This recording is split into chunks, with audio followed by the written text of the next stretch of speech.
Bonjour à tous, nous avons la joie d'accueillir aujourd'hui David Engels. David, merci beaucoup d'avoir accepté de venir présenter votre nouveau livre qui vient de sortir dans toutes les bonnes librairies. Donc, il s'appelle « Défendre l'Europe civilisationnelle », sous-titré « Petit traité d'espérialisme », et nous reviendrons sur ce terme, et il est publié chez l'excellent éditeur Salvator.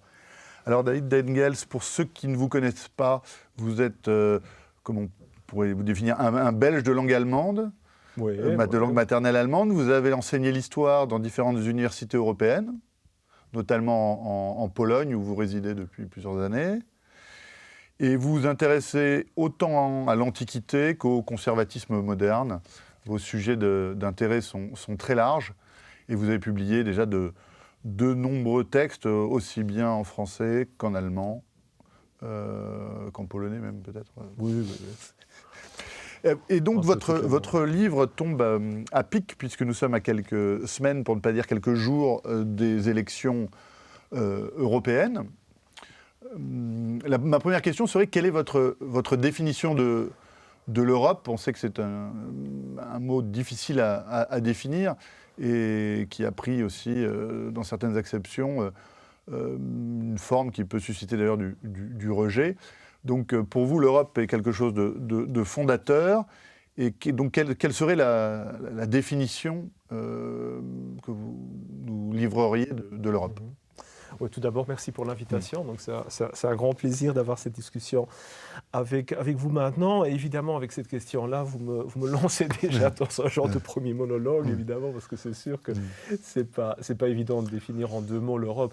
Mais en effet, il y a eu, jusqu'à il y a quelques temps, cette vision plutôt négative du terme Europe. Europe égale Union européenne, égale Bruxelles, égale un genre d'universalisme, droit de l'homisme, wokiste désincarné, etc. Mais j'ai l'impression que c'est en train de tourner. Moi, je vois de plus en plus, en tout cas, de jeunes, notamment en France, mais aussi en Allemagne ou en Pologne, qui se sont réattribués ce mot d'Europe pour en faire une Europe plutôt, comme dans le titre de l'ouvrage, une Europe civilisationnelle, une Europe même identitaire, dans le sens d'identité historique. Et donc, ma définition, elle procéderait aussi à plusieurs étapes. D'un côté, bon, évidemment, l'Europe a été constituée par des racines telles que les racines bibliques, grecques, romaines, chrétiens. Il y a eu aussi tout l'impact des peuples celtes, germaniques, slaves, etc., sur la constitution de cette identité. Mais pour moi, l'Europe, proprement dite, commence après la fin des grandes migrations, avec la restitution impériale de Charlemagne, avec la récréation de l'Église chrétienne en Occident, avec ce grand projet de restitution impériale. Pour moi, c'est ça le véritablement début d'une Europe, une Europe que je définis dans son identité profonde, surtout de manière psychologique. Pour moi, le mot-clé là-dedans, c'est ce que, d'ailleurs, dès le 19e siècle, on appelle souvent la pulsion faustienne. C'est-à-dire, c'est cette volonté typiquement européenne de vouloir être en quête de quelque chose qui est derrière l'horizon, en quête de quelque chose qu'on ne peut jamais vraiment atteindre, en quête d'une transcendance, d'une vérité qui est juste derrière l'horizon, et donc une quête qui est fondamentalement aussi d'une envergure assez monumentale, qui est souvent aussi démesurée. Je crois que la démesure, en bien comme en mal, est quelque chose d'assez typiquement européen. Et c'est quelque chose qu'on ne trouve pas dans les autres civilisations. Les Chinois, les Indiens, les musulmans, ils ont tous leur archétype, si on veut, psychologique. Mais cette pulsion, cette quête faustienne, en bien comme en mal, je crois, est vraiment typiquement pour notre identité. Donc, si on demanderait de définir vraiment en deux mots ce que ça signifie d'être européen, d'être un homme européen, je dirais que c'est d'être un homme faustien. En bien, en mal. Il y a moralement, évidemment, un grand problème, cette quête faustienne, cette démesure, tant que dans une première phase de notre histoire, elle est orientée vers la transcendance, vers une certaine intériorité, vers une volonté de quête de Dieu. C'est évidemment quelque chose d'éminemment admirable. À partir du moment où ça tourne plutôt vers la matière, vers l'expansion, vers la technologie, on a évidemment tous les tares aussi qui accompagnent. Mais il faut le dire, la splendeur intérieure de la cathédrale gothique et la démesure inhumaine du gratte-ciel sont tous les deux des expressions finalement d'un même archétype typiquement européen. Alors, il y a 30 ans, Rémi Brague publiait son livre « Europe, la voie romaine ». Est-ce que cet ouvrage a compté pour vous? Et est-ce que, par exemple, la pensée européenne d'un Rémi Brague, comme philosophe conservateur français, a marqué vos lectures de ces dernières années? C'est-à-dire, moi, j'ai une lecture fort hétéroclite, il faut dire. Malheureusement, parfois, je me dis... et donc, à la limite, je passe plus mon temps à lire des grands classiques chinois ou indiens ou musulmans que vraiment beaucoup de littérature moderne. J'avoue, c'est peut-être un problème aussi partiellement. Mais si maintenant... Et bon, évidemment, Rémi Brague est un très grand nom que j'estime beaucoup. Je me souviens toujours encore de la conférence invitée aussi à l'Académie de France que j'avais fait l'Institut de France que j'avais fait il y a je crois l'année dernière ou il y a deux ans. Donc forcément, sa pensée compte pour beaucoup, pour moi, mais je vois quand même une scission fondamentale entre l'Antiquité et l'Europe. Et donc, évidemment, Rome, en tant qu'idée, en tant qu'archétype, en tant qu'idée impériale, légale, etc., est une des racines importantes pour notre identité, mais j'ai l'impression qu'il y a quelque chose de nouveau qui commence après la migration des peuples. Et je dois dire qu'en tant qu'historien de l'Antiquité, ancien titulaire même d'une chaire universitaire d'histoire romaine, j'en tire la conclusion que Rome est quelque chose qui, au fond, nous est très étrangère. C'est une autre civilisation que nous croyons connaître mieux parce que toute notre civilisation s'est imprégnée d'une tentative d'interprétation de l'Antiquité romaine, mais quand on met de côté souvent cette réinterprétation, souvent même abusive de l'Antiquité, si on se lance uniquement dans les textes, quand on lit Platon, et quand on compare une lecture de Platon à une lecture de Lao Tse en Chine, au fond, les deux civilisations nous sont assez étrangères. C'est pour ça que moi, j'ai parfois aussi certains problèmes avec l'idée de longue histoire qui essaye de réancrer l'Europe dans un passé millénaire. Ce sont des racines de notre civilisation, mais ce n'est pas le vrai début. Alors, donc votre livre, comme je le disais, est sous-titré « Petit traité d'espérialisme ». Pourriez-vous définir ce terme pour nos auditeurs, nos spectateurs, qui ne sont pas forcément familiers de ce terme? Et pour cause, pourrait-on dire, vu que c'est un néologisme que j'ai lancé il y a quand même déjà quelques années. En fait, en 2019, j'avais lancé un colloque en Pologne justement sur cette question-là, qui a donné naissance à un ouvrage qui s'appelle Renovatio Europa et publié aussi en français chez Le Cerf notamment en 2020, je crois. Et c'est un peu là que j'avais déjà lancé cette idée d'espérialisme, parce que j'étais en quête d'un mot nouveau, neutre, pour exprimer un patriotisme européen, non, mais un patriotisme conservateur, donc pas universaliste, européiste, mais justement basé sur notre identité. Donc je n'ai pas voulu utiliser un mot comme occidentalisme, fort associé à l'OTAN, peut-être aux États-Unis. Européisme, c'est fort associé évidemment à l'Union européenne, etc. Donc l'idée d'espérialisme me plaisait assez bien. Le mot espérialisme venant du grec, de la désignation grecque espéros pour l'extrême occident, en fait.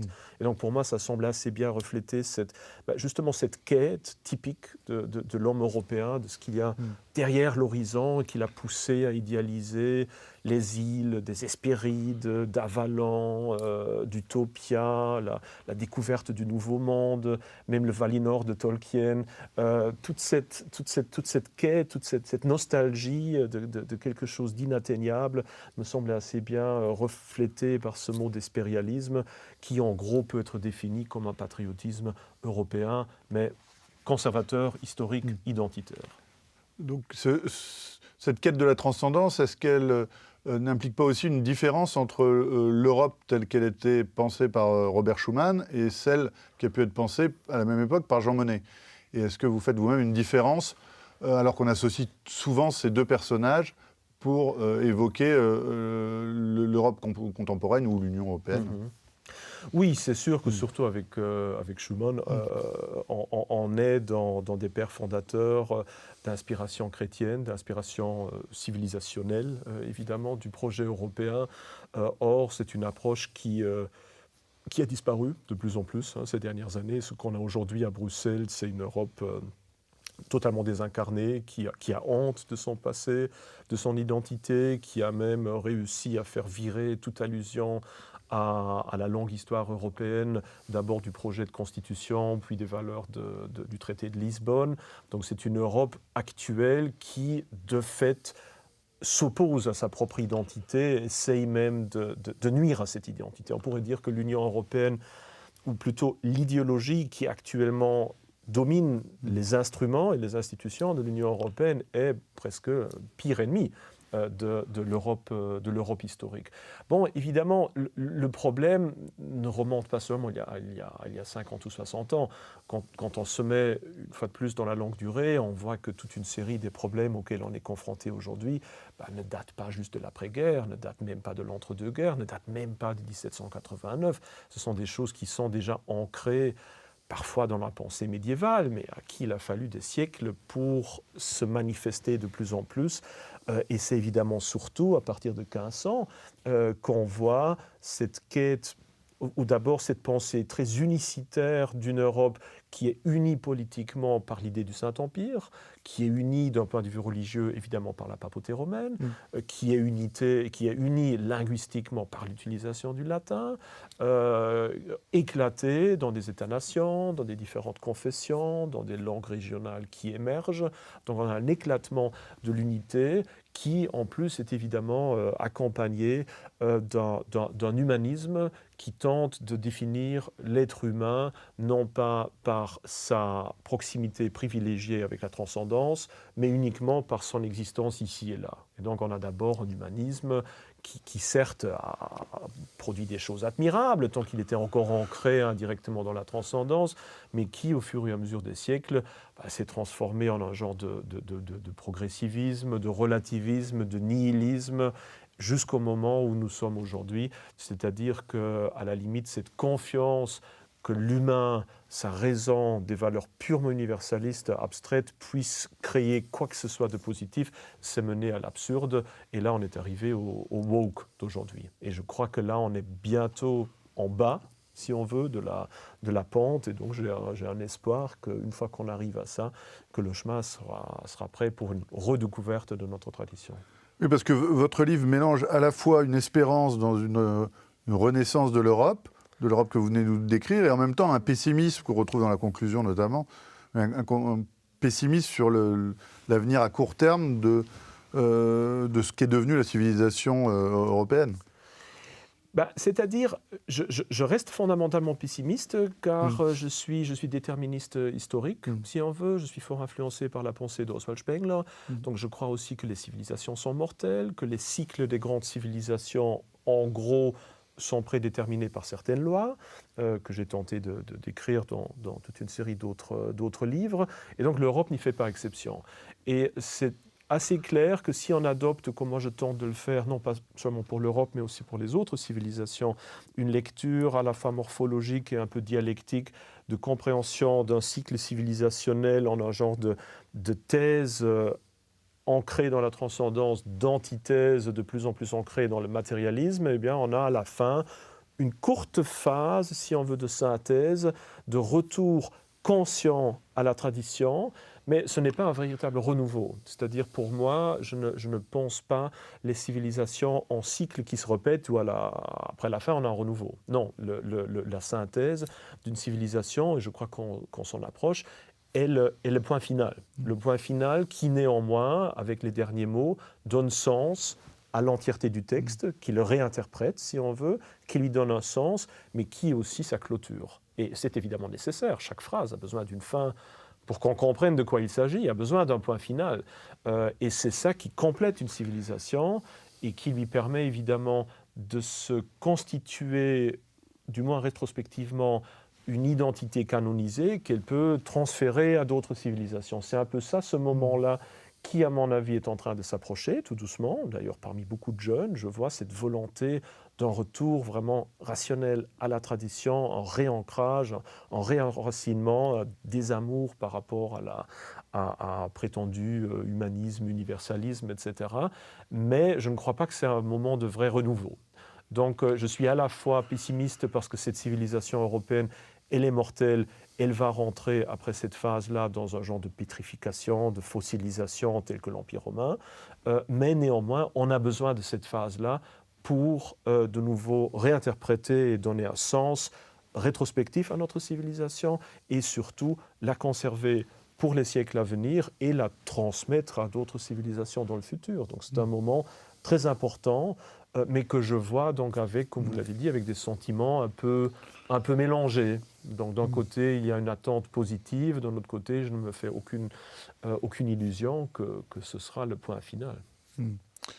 Alors on a aujourd'hui en France un président de la République, Emmanuel Macron, qui affecte de beaucoup parler d'Europe.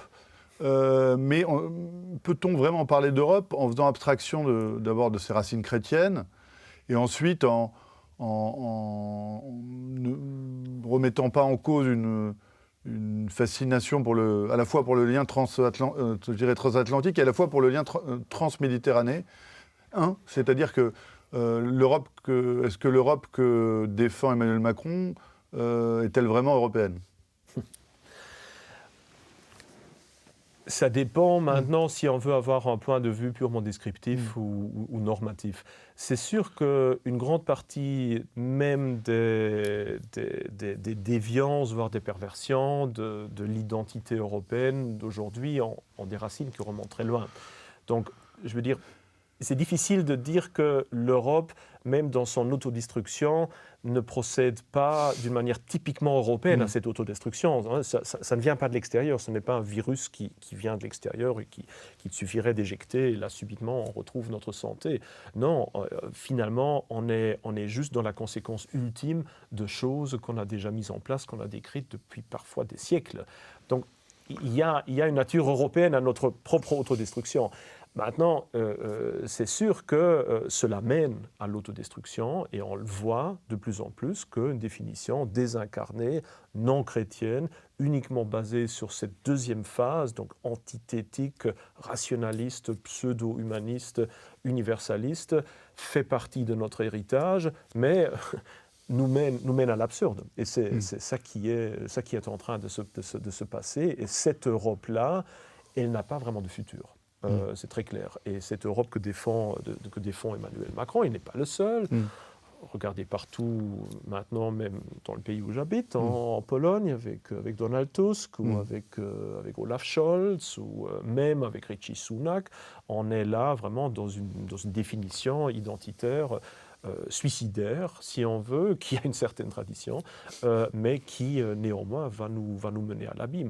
Et c'est justement pour ça aussi que moi j'ai souvent des problèmes avec un mot que j'utilise néanmoins régulièrement, c'est ce mot de conservatisme, parce que voilà, qu'est-ce qu'on veut conserver ? C'est relativement clair que, en tout cas moi personnellement, je n'aurais aucune envie de retourner dans les années 90 ou dans les années 70. Ce n'est pas les valeurs de 68 que j'aurais envie de conserver. Est-ce que c'est les idéaux de l'entre-deux-guerres ? Je ne crois pas non plus. Donc je crois qu'un vrai conservatisme aujourd'hui doit surtout faire un choix, assez radical d'ailleurs, parmi notre passé millénaire et essayer de se baser sur ce qui peut avoir un futur et surtout ce qui a eu un impact positif. Et pour moi, une vraie restauration européenne, un vrai point final digne de ce nom-là, une vraie synthèse européenne ne peut pas fonctionner sans un retour conscient à la tradition de la transcendance, ce qui veut dire, dans notre cadre européen, de la tradition chrétienne. Alors, certains estiment que l'agression russe en Ukraine va provoquer une sorte de nouveau rideau de fer. Est-ce que cela vous inquiète ? Et est-ce que finalement vous êtes plutôt l'adepte d'une Europe qui irait, comme disait le général de Gaulle, de l'Atlantique à l'Oural, ou alors d'une Europe qui aurait digéré et accepté la rupture des deux empires au 5e et au 6e siècle, entre l'Empire romain d'Orient et l'Empire romain d'Occident? Ça, c'est essentiellement la question, est-ce que la Russie fait partie de l'Europe ou de la civilisation européenne, hein? C'est au fond ça la question fondamentale. Et j'ai personnellement changé d'avis plusieurs fois sur cette question-là. Là, actuellement, déjà depuis 3-4 ans, je suis de plus en plus convaincu que la Russie représente sa propre civilisation. Je ne crois pas qu'elle fasse partie de cette civilisation européenne. Et d'un point de vue cynique, on pourrait dire tant mieux pour elle, quelque part, parce que la nôtre, elle est en train de s'approcher tout doucement de sa fin. La civilisation russe, du moins selon Spengler, est nettement plus jeune et aurait un tout autre avenir que la nôtre. Maintenant, je dis ça sans aucun jugement moral, qualitatif ou autre chose, ni sur la Russie, ni sur l'Europe, mais je crois en tout cas qu'étant une civilisation très différente de la nôtre, même si on partage le christianisme, même sous d'autres formes, même si on partage beaucoup de faits historiques les uns avec les autres, mais je crois que l'incompatibilité civilisationnelle et l'incompatibilité même de la vision du monde est telle que je verrais très mal, d'un point de vue fonctionnel, une Europe politique digne de ce nom englober à la fois l'espace russe et l'espace européen. La Russie, elle est basée sur cette idée de plaine infinie, si on veut, sur cette idée de mire, sur cette idée justement que ce n'est pas un État-nation, mais que la Russie est un monde. Ce n'est pas un État-nation, ce n'est pas un espace ethniquement bien défini, mais qui est extrêmement vaste, mélangé, etc. Donc qui fonctionne selon des repères très différents de nos États-nations, très circonscrits, avec des histoires très complexes, etc. Donc mettre ces deux mondes dans une entité politique digne de ce nom, ça me paraît impossible. Maintenant, ça ne veut pas du tout dire qu'une hostilité entre les deux est préprogrammée. Au contraire, je crois que la Russie et l'Europe ont beaucoup d'intérêts, enfin, potentiellement en tout cas, d'intérêts communs, que ce soit stratégique, que ce soit aussi culturel, et que, disons, une situation de guerre froide, telle qu'on l'a eue, telle qu'on va la revoir aussi, est certainement quelque chose qui est inévitable dans la constellation actuelle, et je vois mal comment la dépasser, mais je trouve que ce serait très déplorable d'être là-dedans pour les siècles à venir et de pousser littéralement les Russes dans les bras de la Chine et d'en faire finalement un ennemi, parce que ça implique qu'au fond, on aura, enfin j'exagère peut-être un peu, mais ça implique que désormais, on aura les soldats chinois, non pas quelque part le long du Baïkal, mais de fait, on les a en plein milieu de l'Europe, si on veut, indirectement. Et ça, je crois que personne ne peut le vouloir. Mais bon, ça, le vouloir. Mais détricoter ce conflit-là, je crois, est uniquement possible si on a une Europe forte, qui est capable de parler d'une voix, qui est capable de défendre ses intérêts à l'extérieur et pas juste museler ses propres peuples dans cette approche très liberticide de l'Europe actuelle. Donc il faut d'abord créer une Europe forte, stratégiquement forte, digne de ce nom-là, qui oserait défendre ses propres intérêts, à définir aussi par rapport à la Russie où elle voit les zones de communication et les zones d'échange, et où elle met aussi des limites stratégiques très claires. Pour le moment, tout ça est tellement vague, l'Europe elle est tellement absente en tant qu'acteur politique, géopolitique digne de ce nom-là, qu'en effet, on subit quelque part cette stratégie aussi de notre vacuum militaire et vacuum identitaire, et on voit très mal actuellement comment s'en sortir. Alors, est-il si facile d'arriver à faire travailler ensemble l'esprit français capétien, souverainiste, avec pour modèle l'État-nation, et la tradition impériale allemande? Voilà, est-ce qu'on peut réconcilier Althusius et Jean Bodin? Je veux dire, actuellement, la tradition impériale allemande n'existe plus. Elle a sombré déjà au XVIIIe siècle. De fait, elle a sombré au XVIe siècle. L'Empire, donc cette idée du Sacrum Imperium, qui est très important pour moi d'ailleurs, comme vous le savez, avec le livre, cette idée-là, avec la Réformation, de fait, elle est morte, ou en tout cas, elle cesse d'être active, d'être créatrice. Et donc, ce qu'on connaît, évidemment, à partir du XVIe siècle, c'est la lente transformation du Saint-Empire romain en un Saint-Empire romain de nation germanique, qui est un terme qui, d'ailleurs, apparaît très tardivement. Il apparaît juste aux alentours du XVe. Avant, ça aurait été une absurdité pour les contemporains de parler d'un Saint-Empire de nation germanique, parce que justement, c'est dans l'essence de l'idée du Saint-Empire, d'être supranational, de vouloir réunir la chrétienté en tant que telle. Aujourd'hui, en Allemagne, cette tradition, elle est, pour ainsi dire, aussi inexistante qu'en France.